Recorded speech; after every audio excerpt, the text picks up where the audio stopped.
আজকে আমরা পড়ব নদী সম্পর্কে। তো প্রথমেই আমরা জানবো নদী কাকে বলে, কাকে বলবো নদী। দেখো এগুলো আমি তোমাদের ড্রয়িং করে পর্বত বোঝানোর চেষ্টা করেছি, পর্বত বা উচ্চভূমি। তো কোনো পর্বত বা উচ্চভূমি থেকে সে উৎপন্ন হবে, ভূমির ঢাল অনুসারে প্রবাহিত হবে এবং কোনো মোহনায় পতিত হবে। সেই নিরবিচ্ছিন্ন জলধারাকে নদী বলবো। চারটে বৈশিষ্ট্য দিয়ে নদীর সংজ্ঞা দেবো। কি কি চারটে বৈশিষ্ট্য, কি কি লিখতে হবে এখানে? উৎপন্ন কোথা থেকে হবে? উচ্চভূমি থেকে উৎপন্ন হবে। উচ্চভূমি কি কি হতে পারে? পাহাড়, পর্বত, মালভূমি উচ্চভূমি থেকে উৎপন্ন হবে।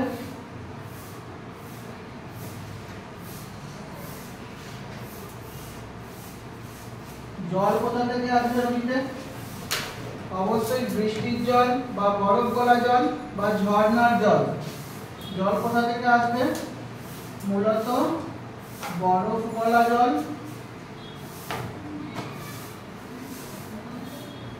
বা বৃষ্টির জল, মূলত এই দুটো। তাছাড়া প্রস্রাবেরও জল হয়, তো মূলত এই দুটো।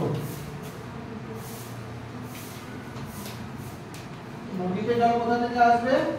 হয় বরফ গলে গিয়ে জল আসবে, না হলে পরে বৃষ্টির জলটা আসবে। কোনো উচ্চভূমি থেকে উৎপন্ন হবে, বরফ গলা জল বা বৃষ্টির জলে পুষ্ট হবে, ভূমির ঢাল অনুসারে প্রবাহিত হবে। কিভাবে প্রবাহিত হবে? যেদিকে ঢালু আছে নদীর জল সেদিকে যাবে, অর্থাৎ ভূমির ঢাল অনুসারে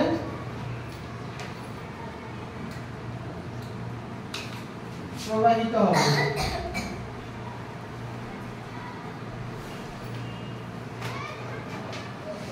সেই নিরবিচ্ছিন্ন জলধারা, নিরবিচ্ছিন্ন জলধারা বলতে কোথাও সে বিচ্ছিন্ন হয়ে যায়নি, উৎস থেকে মোহনা পর্যন্ত সে এক টানা প্রবাহিত হয়েছে।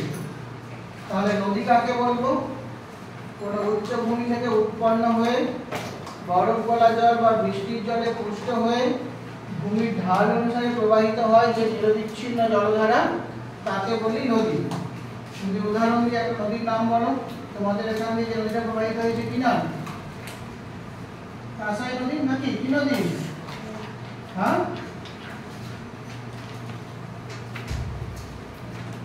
কোন নদী প্রবাহিত হয়েছে? পাঁচপাড়ার কাছ দিয়ে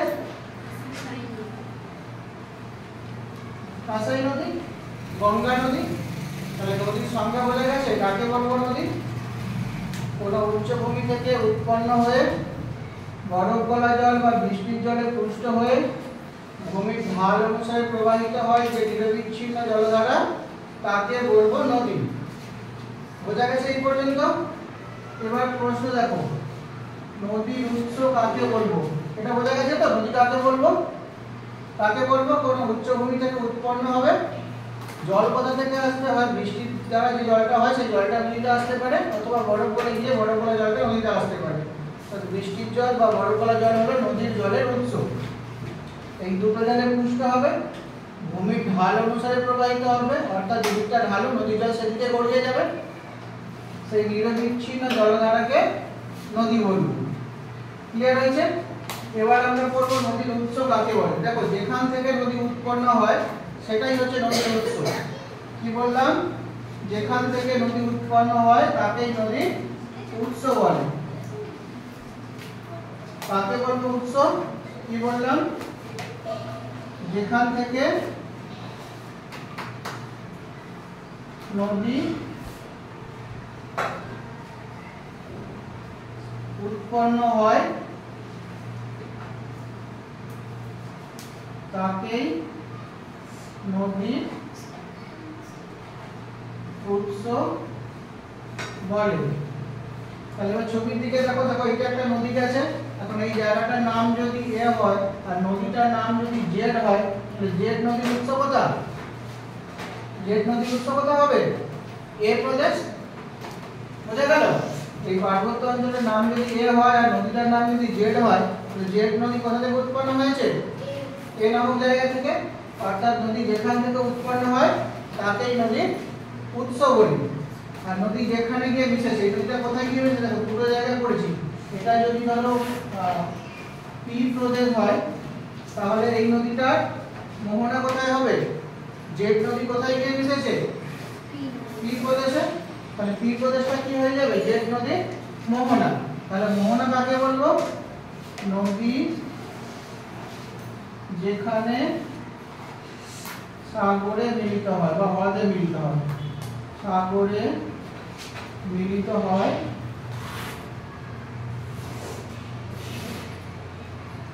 তাকেই নদীর মোহনা বলে। এবার নদীটার নাম আমি করে দিলাম গঙ্গা, নদীটার নাম পাল্টে কি করে দিলাম? ধরে এই নদীটা গঙ্গা নদী। তাহলে বলো নদীটা কোথা থেকে উৎপন্ন হবে? গঙ্গা নদী কোথা থেকে উৎপন্ন হয়েছে? গঙ্গা নদীর উৎস কোথায়?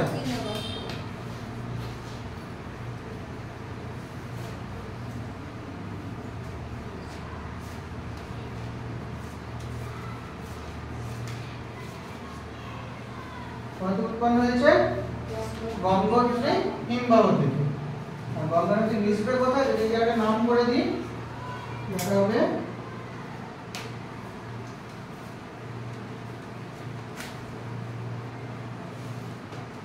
লিখলাম বঙ্গোপসাগর। তাহলে গঙ্গা নদীর মোহনা কোথায়? গঙ্গা নদী কোথায় মিশেছে? বঙ্গোপসাগরে। তাহলে নদীর উৎস কাকে বলবো? যেখান থেকে নদী উৎপন্ন হয় তাকেই নদীর উৎস বলবো, আর যেখানে নদী মিলিত হচ্ছে সাগরে তাকে নদীর মোহনা বলবো। তাহলে গঙ্গা নদীর উৎস কোথায়? গঙ্গোত্রী হিমবাহ। গঙ্গা নদীর মোহনা কোথায়? বঙ্গোপসাগর। বোঝা গেছে? তাহলে উৎস আর মোহনা দুটোই বুঝতে পেরেছি। এবার হচ্ছে উপনদী কাকে বলবো? উপনদী কাকে বলবো? দেখো আর একটা নদী এসে কাতে মিশেছে, অন্য একটা নদীতে এসে মিশেছে। ছবি থেকে বুঝতে পারছো?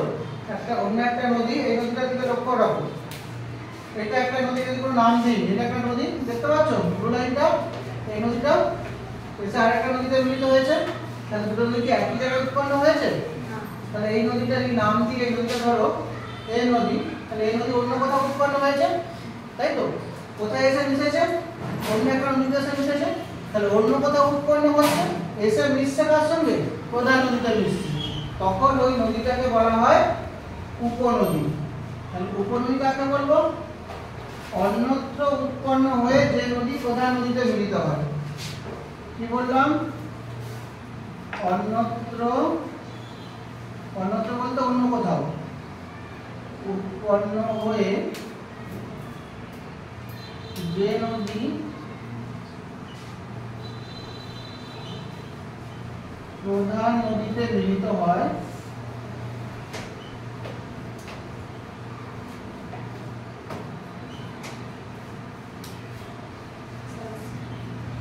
তাকে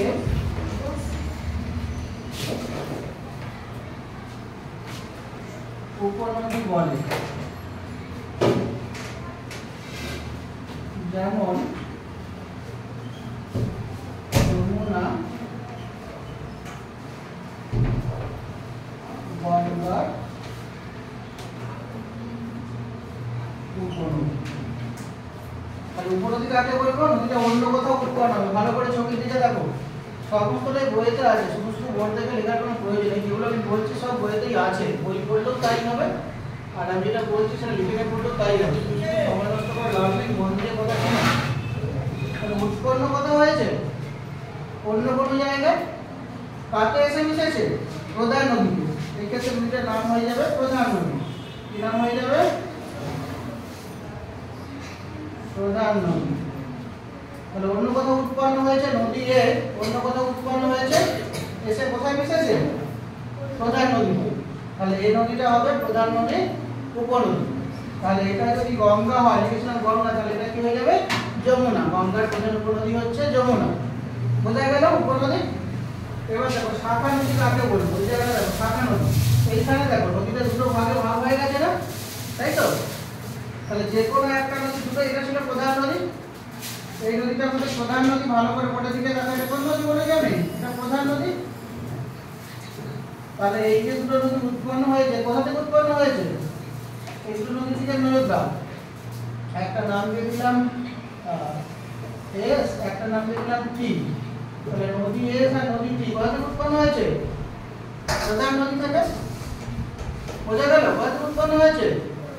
তাহলে এস আর টি কি হবে? প্রধান নদী, শাখা নদী। তাহলে এস আর টি কি হয়ে যাবে? প্রধান নদী, শাখা নদী। বোঝা গেল? অর্থাৎ যে নদী প্রধান নদী থেকে উৎপন্ন হয় তাকে বলা হয় শাখা নদী। তাকে বলবো শাখা নদী। যে নদী প্রধান নদী থেকে উৎপন্ন হয় তাকে শাখা নদী বলে। কি বললাম? যে নদী প্রধান নদী থেকে উৎপন্ন হয় তাকে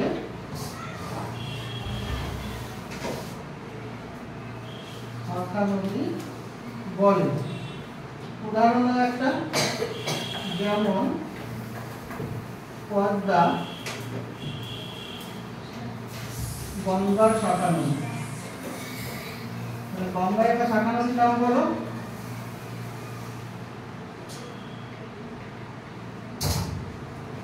গঙ্গার একটা শাখা নদীর নাম বলো। তাহলে এটা যদি গঙ্গা হয় তাহলে এটা কি হয়ে যাবে? পদ্মা। বোঝা গেল? একটা যদি গঙ্গা হয়, প্রধান নদীর নাম যদি গঙ্গা হয় তাহলে তার শাখা নদীর নাম হয়ে যাবে পদ্মা। ঠিক আছে? আর একটা শাখা নদীর নাম হয়ে যাবে ভাগীরথী। বোঝা গেল? গঙ্গা দুটো ভাগে ভাগ হয়েছে আমাদের মুর্শিদাবাদ জেলার ধুলিয়ানের কাছে। তাহলে শাখা নদী বোঝা গেল? যে নদী প্রধান নদী থেকে উৎপন্ন হয় তাকে বলবো শাখা নদী। আর যে নদী প্রধান নদীতে এসে মিলিত হয় তাকে বলবো উপনদী। বোঝা গেছে? গঙ্গার উপনদীর নাম ছিল যমুনা আর গঙ্গার শাখা নদীর নাম পদ্মা। তাহলে উপনদী শাখা নদী বোঝা গেছে? ক্লিয়ার হয়েছে তো? বোঝা গেছে তো? এবার দেখো, এবার আমরা কি করবো? ধারণ অববাহিকা। কাকে বলবো ধারণ অববাহিকা? বোর্ডের দিকে ভালো করে দেখো, ছবি দেখলেই বুঝে যাবে ধারণ অববাহিকা আমরা কাকে বলবো। এই অঞ্চলটা দিকে নজর দাও। এখানে দেখো অনেকগুলো ব্লু লাইন করেছি না, ছোট ছোট লাইন। এগুলো সব একটা নদী। তাহলে এই জায়গাটায় কি বলছিলাম? যেখান থেকে নদী উৎপন্ন হয় তাকে কি বলি? নদীর উৎস। যেখানে নদী উৎপন্ন হয় তাকে কি বলি? নদীর উৎস। তাহলে নদীর উৎস অঞ্চল এইটা। উৎস অঞ্চলে দেখো অনেকগুলো ছোট ছোট নদী এসেছে। অনেকগুলো ব্লু লাইন করেছি না এখানে, পুরো একটা নদী। তাহলে ছোট ছোট নদী বা ছোট ছোট জলধারা। তাহলে নদীর উৎস অঞ্চলে ছোট ছোট জলধারা মিলিত হয়ে নদীটা সৃষ্টি করেছে। এই জায়গাটা দিয়ে নজর দাও। সবকটা এখানে এসে মিশেছে, এসে নদীটা সৃষ্টি করেছে প্রধান নদীটা। নদীর উৎস অঞ্চলে ছোট ছোট জলধারা মিলিত হয়ে নদীর সৃষ্টি করেছে। ওই অঞ্চলটাকে বলা হয় নদীর ধারণ অববাহিকা। বোঝা গেল? যে অঞ্চলে ছোট ছোট জলধারা মিলিত হয়ে নদীর সৃষ্টি করে সেই অঞ্চলকে নদীর ধারণ অববাহিকা বলে। কি বললাম? যে অঞ্চলে, বলো কি বললাম আমি? যে অঞ্চলে ছোট ছোট তারপরে কি বলেছি? জলধারা, তারপরে মিলিত হয়ে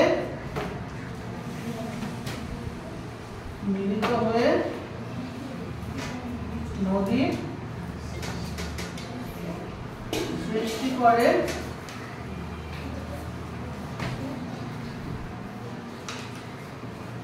সেই অঞ্চলকে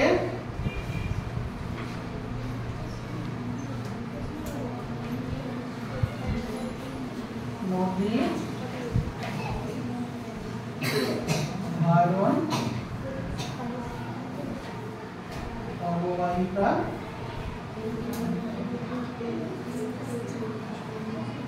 বলে। কাকে বলবো ধারণ অববাহিকা? যে অঞ্চলে ছোট ছোট জলধারা মিলিত হয়ে নদীর সৃষ্টি করে সেই অঞ্চলকে নদী ধারণ অববাহিকা বলে। আশা করি বুঝতে পেরেছো ধারণ অববাহিকা। এবার দেখো নদী অববাহিকা কাকে বলবো? কাকে বলবো নদী অববাহিকা? কোনো একটা অঞ্চল, ধরো তোমাদের গ্রাম, এখানে বৃষ্টি হলো, বৃষ্টির জলটা কি হবে, কোথা দিয়ে বেরিয়ে যাবে, নাকি জমতেই থাকবে? এখানে জমতে থাকলে কি ঘটবে, ডুবে যাবে।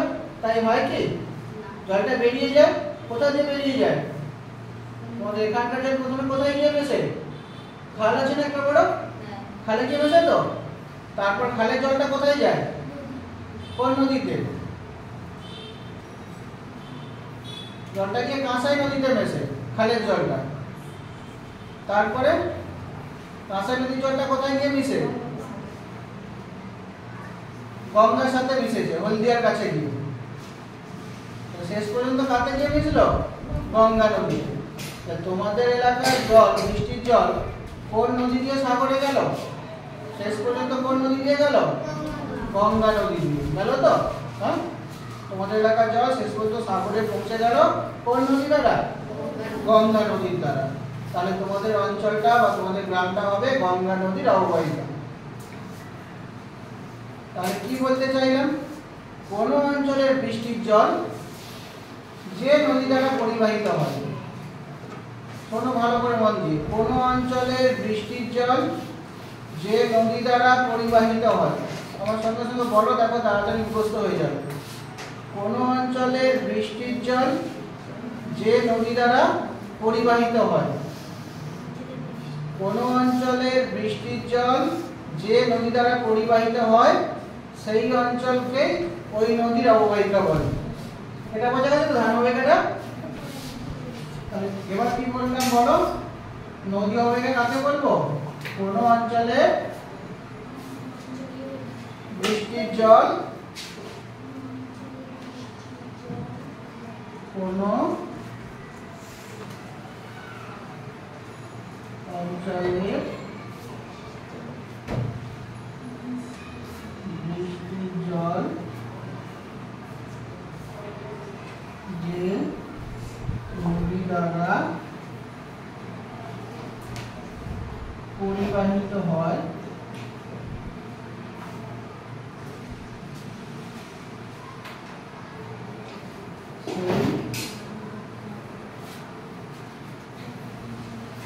সেই অঞ্চলকে ওই নদীর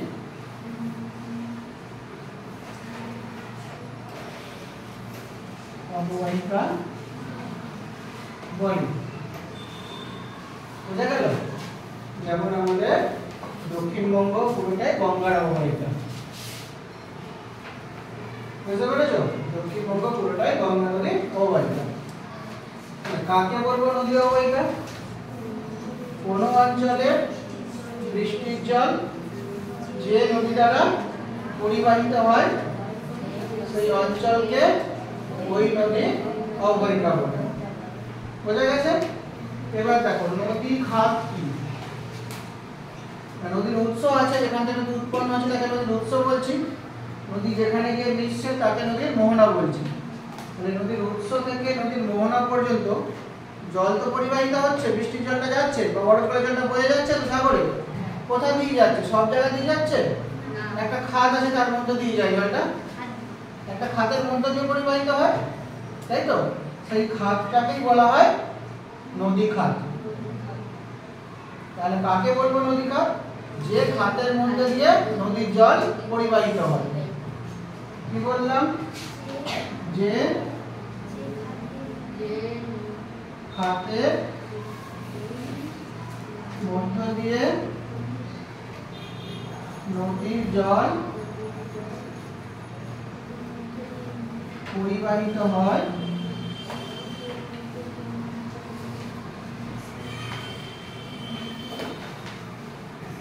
তাকে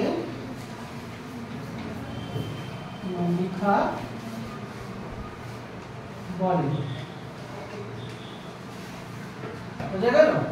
কাকে বলবো নদী খাত, যে খাতের মধ্যে দিয়ে নদীর জল পরিবাহিত হবে সেই খাতটাকেই বলবো নদী খাত। এবার দেখো আন্তর্জাতিক নদী কাকে বলবো, আন্তর্জাতিক অর্থাৎ অনেকগুলো দেশ বা পাশাপাশি দেশ বা নিজের দেশ ছাড়া অন্য দেশ হয়ে গেল বিদেশ, এই সমস্ত সমস্ত বিদেশে যদি কাজকর্ম করি বা যাই সেখানে বা সেখানে যদি কোনো ঘটনা ঘটে তখন সেই দেশগুলোকে বলা হয় আন্তর্জাতিক দেশ। বুঝা গেল? তাহলে একটা নদী যদি অনেকগুলো দেশের উপর দিয়ে প্রবাহিত হয়, একটা নদী যদি অনেকগুলো দেশের উপর দিয়ে, মানে একের বেশি দেশের উপর দিয়ে প্রবাহিত হয়, শুধুমাত্র একটা দেশের উপর দিয়ে নয়, আরো অন্য কোনো দেশের উপর দিয়ে প্রবাহিত হয়েছে। বোঝা গেল? তাহলে একটা নদী যদি একের বেশি দেশের উপর দিয়ে বয়ে যায় তখন সেই নদীটাকে বলবো আন্তর্জাতিক নদী। এরকম অনেক নদী আছে, দুটো তিনটে বা চারটে পাঁচটা দেশের উপর দিয়ে বয়ে গেছে। যেমন আমাদের সিন্ধু নদী দেখো, চীন দেশে উৎপন্ন হয়েছে, তাহলে চীনের উপর দিয়ে প্রবাহিত হয়েছে, তারপর ভারতে প্রবেশ করেছে, আমাদের দেশের উপর দিয়ে গেছে, তারপরে পাকিস্তানের উপর দিয়ে গেছে। তাহলে এটা একটা আন্তর্জাতিক নদী। কটা দেশের উপর দিয়ে গেল? তিনটে দেশ। সিন্ধু কোন কোন দেশের উপর দিয়ে গেল? চীন, ভারত, পাকিস্তান। আবার ব্রহ্মপুত্র নদীকে দেখো, সেই নদীটা কোন কোন দেশের উপর প্রবাহিত হয়েছে? সেও চীনে উৎপন্ন হয়েছে, তারপর ভারতে প্রবেশ করেছে, তারপর বাংলাদেশে গেছে। তাহলে ব্রহ্মপুত্র নদীটাও কটা দেশের উপর দিয়ে প্রবাহিত হলো? তিনটে। সেটাও একটা আন্তর্জাতিক নদী। গঙ্গা ভারতের উপর দিয়ে গেছে, আবার বাংলাদেশে প্রবেশ করেছে, তাহলে গঙ্গাও একটা আন্তর্জাতিক নদী। তাহলে কাকে বলবো আন্তর্জাতিক নদী? যে নদী একটির বেশি দেশের উপর দিয়ে প্রবাহিত হয়, একটির বেশি দেশের উপর দিয়ে প্রবাহিত হয়, সেই নদীটাকেই বলবো আন্তর্জাতিক নদী। সবথেকে গুরুত্বপূর্ণ আন্তর্জাতিক নদী হচ্ছে দানিউব। নদীটার নাম কি বললাম? দানিউব। পৃথিবীর শ্রেষ্ঠ আন্তর্জাতিক নদী। পৃথিবীর শ্রেষ্ঠ আন্তর্জাতিক নদীর নাম কি? দানিউব। ইউরোপে দানিউব। এবার অন্তর্বাহী নদী। কাকে বলবো অন্তর্বাহী নদী? যে নদী দেশের অভ্যন্তরেরই কোনো জলভাগে বিলীন হয়ে গেছে, সাগরে মিশে নেই। যে নদী সাগরে মিশে নেই, দেশের মধ্যেই বিলীন হয়ে গেছে। কি বললাম? যে নদী সাগরে মিশে নেই, দেশের অভ্যন্তরেই কোনো ভাবে মিলিত হয়েছে বা বিলীন হয়ে গেছে, তাকে বলবো অন্তর্বাহী নদী। অন্ত মানে ভেতর, বাহী মানে বয়ে চলা, দেশের ভেতরেই সে বয়ে চলেছে, দেশের বাইরে যেতে পারেনি, তাকে বলবো অন্তর্বাহী নদী। যেমন আমাদের দেশে আছে অন্তর্বাহী নদীর নাম কি হবে? আমাদের দেশে একটা অন্তর্বাহী নদী আছে খুব গুরুত্বপূর্ণ, লুনি নদী। কি বললাম অন্তর্বাহী নদীর নাম? অন্তর্বাহী কয়েকটি নদীর নাম কি হবে? লুনি, আমুদরিয়া, শিবদরিয়া, আমাদের দেশের লুনি অন্তর্বাহী নদী। কাকে বললাম? কাকে বলবো অন্তর্বাহী নদী? যে নদী সাগরে মিলিত হয়নি, তাকে বলবো অন্তর্বাহী নদী।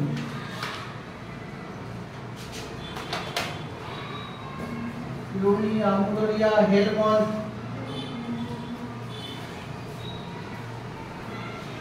এগুলো হচ্ছে বিখ্যাত বিখ্যাত অন্তর্বাহী নদীর নাম। আমাদের দেশের অন্তর্বাহী নদীর নাম কি? আমাদের দেশে কোনটা আছে? আমাদের দেশে অন্তর্বাহী নদীর নাম কি? লুনি। আমাদের দেশের একটা অন্তর্বাহী নদীর নাম তাহলে কি হবে? লুনি। যে নদী দেশের অভ্যন্তরে বিলীন হয়ে যায় তাকে বলবো অন্তর্বাহী নদী। যেমন লুনি, আমাদের দেশের লুনি। লুনি ছাড়া আমুদরিয়া আছে, শিবদরিয়া আছে, হেলমন্দ আছে, এগুলো সবকটাই অন্তর্বাহী নদী। বোঝা গেছে? এবার দেখো জল বিভাজিকা, একটু বোর্ডের দিকে দেখো।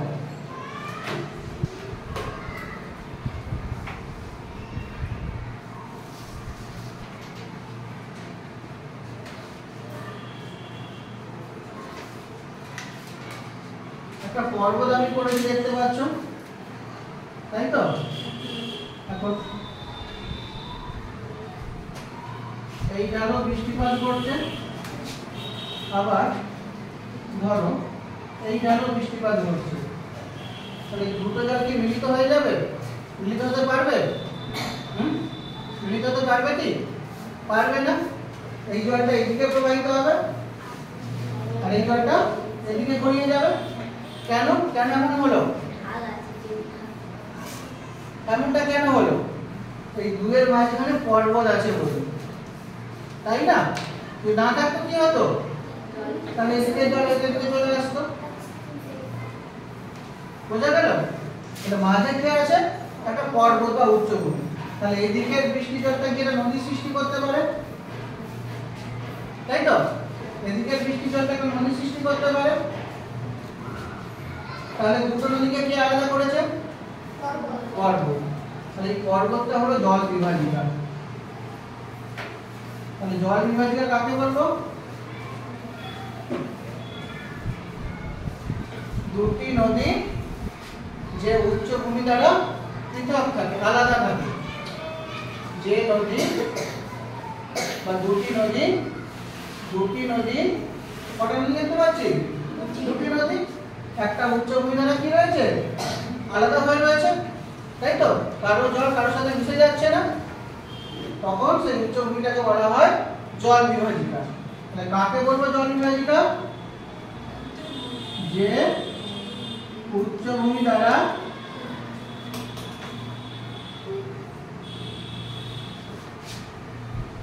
দুটি নদী পৃথক থাকে। পৃথক থাকে মানে আলাদা থাকে, তাকে উচ্চভূমি বলে। বোঝা গেল? যেমন উদাহরণ দাও একটা উচ্চভূমি। গঙ্গা ও সিন্ধুর মাঝখানে রয়েছে পাঞ্জাব উচ্চভূমি। উদাহরণ কি লিখবো? যেমন গঙ্গা ও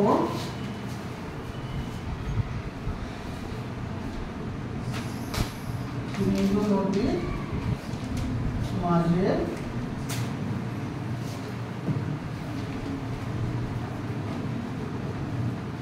পাঞ্জাব উচ্চভূমি। গঙ্গা আর সিন্ধুকে কে আলাদা করেছে? গঙ্গা আর সিন্ধুকে কে আলাদা করেছে? ওখানে দেখে বড় বড় লেখা আছে, কে আলাদা করেছে? গঙ্গা আর সিন্ধুকে কে আলাদা করেছে? পাঞ্জাব উচ্চভূমি। তাহলে পাঞ্জাব উচ্চভূমি কিসের উদাহরণ? একটা জল বিভাজিকা। বোঝা গেল? তাহলে পাঞ্জাব উচ্চভূমি কার উদাহরণ হলো? একটা জল বিভাজিকা। এবার দেখো দোয়াব কাকে বলবো? দোয়াব হচ্ছে এইখানেও দেখো দুটো নদী পৃথক আছে না, তাই তো? এখানে কিন্তু কোনো উচ্চভূমি নেই, এটা যখন সমভূমি হয়ে যাবে জায়গাটা কি হয়ে যাবে? সমভূমি। তাহলে দুটি নদীর মাঝের সমভূমিকে বলবো দোয়াব। উচ্চভূমিকে কি বলে? জল বিভাজিকা। সমভূমি হলে দোয়াব।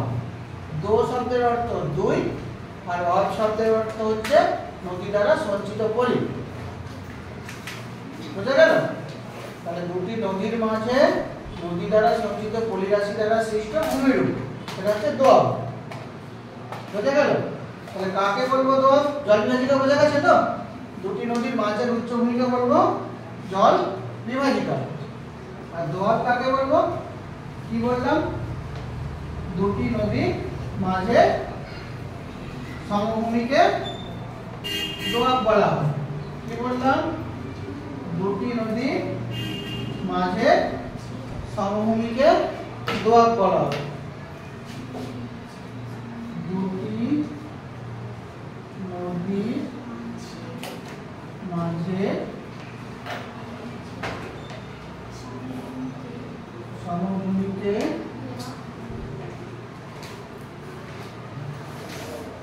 দোয়াব বলে। উদাহরণ দাও। যেমন গঙ্গা আর যমুনার মাঝের সমভূমি, উত্তরপ্রদেশের সমভূমি। বুঝতে পারলে? অথবা পাঞ্জাব, সব থেকে ভালো উদাহরণ, পাঁচটা নদীর মাঝের অংশ। পাঞ্জাব নামটাই এসে ওখান থেকে। পঞ্চ অব, পঞ্চ মানে পাঁচ, অব যোগ হয়েছে পাঞ্জাব। অব অর্থাৎ নদী দ্বারা সঞ্চিত সমভূমি, পলিরাশি দ্বারা সঞ্চিত সমভূমি, গঠিত সমভূমি। নদী দ্বারা সঞ্চিত পলিবালি ইত্যাদি রাশি দ্বারা, পলিবালি রাশি দ্বারা গঠিত সমভূমি পাঞ্জাব। যেমন পাঞ্জাব সমভূমি। রবের খুব ভালো উদাহরণ হবে, যেমন পাঞ্জাব সমভূমি।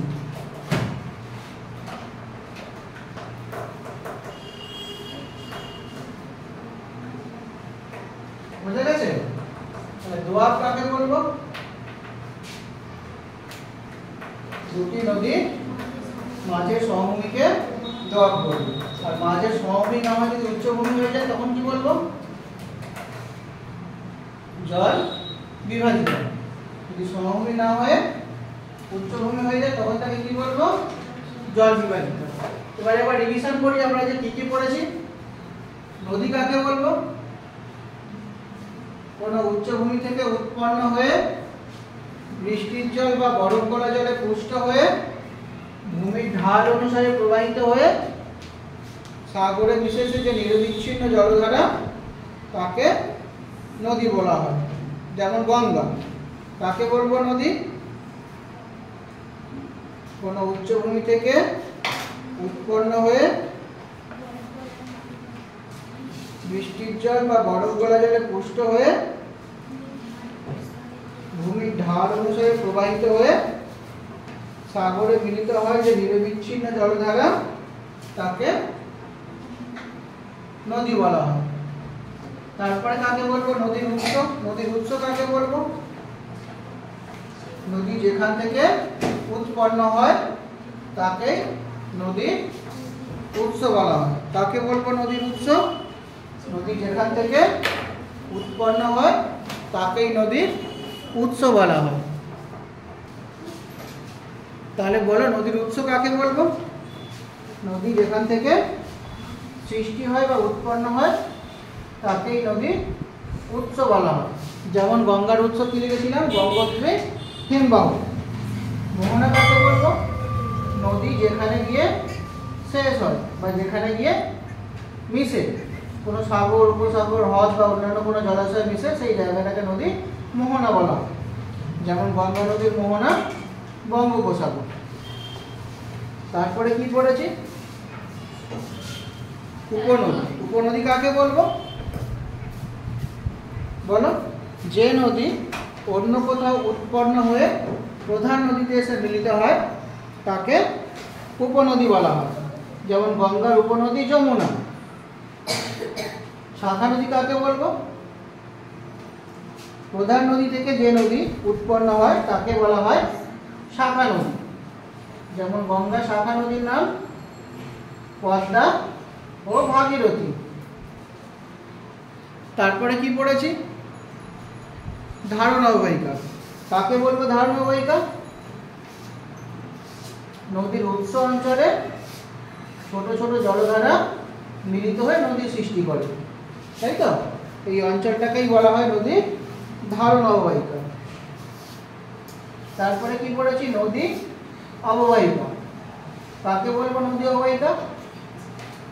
কোন অঞ্চলের বৃষ্টির জল যে নদী দ্বারা পরিবাহিত হয় সেই অঞ্চলকে ওই নদীর অববাহিকা বলা হয়। তারপরে পড়েছি নদী খাত কি। কাকে বলবো নদী খাত? উৎস থেকে মোহনা পর্যন্ত নদীর জল যে খাতের মধ্যে দিয়ে প্রবাহিত হয় তাকেই নদীর খাত বলা হয়, তাই তো? তারপরে কি পড়েছি? নদী খাতের পরে আন্তর্জাতিক নদী। কাকে বলবো আন্তর্জাতিক নদী? যে নদী একাধিক দেশের মধ্যে দিয়ে প্রবাহিত হয় তাকে বলা হয় আন্তর্জাতিক নদী। অন্তর্বাহী নদী কাকে বলবো? যে নদী দেশের অভ্যন্তরেই বিলীন হয়ে যায় তাকে বলা হয় অন্তর্বাহী নদী। যেমন লুনি নদী ভারতে, তাছাড়া আমদরিয়া, শিলদরিয়া, এগুলো সব অন্তর্বাহী নদীর উদাহরণ। তারপরে আমরা কি পড়েছি? জল বিভাজিকা কাকে বলে, তাই তো? কাকে বলবো জল বিভাজিকা? দুটি নদীর মাঝে উচ্চভূমিকে বলা হয় জল বিভাজিকা। যেমন গঙ্গা আর সিন্ধুর মাঝে রয়েছে পাঞ্জাব উচ্চভূমি, আর দোয়াব হলো দুটি নদীর মাঝে সমভূমি, যেমন পাঞ্জাব সমভূমি। বোঝা গেছে? এই পর্যন্ত আমরা আজকে পড়লাম। পরের দিনের নদীর গতিপথটা পড়বো আর নদীর দ্বারা সৃষ্টি হওয়া ভূমিরূপগুলো পড়বো।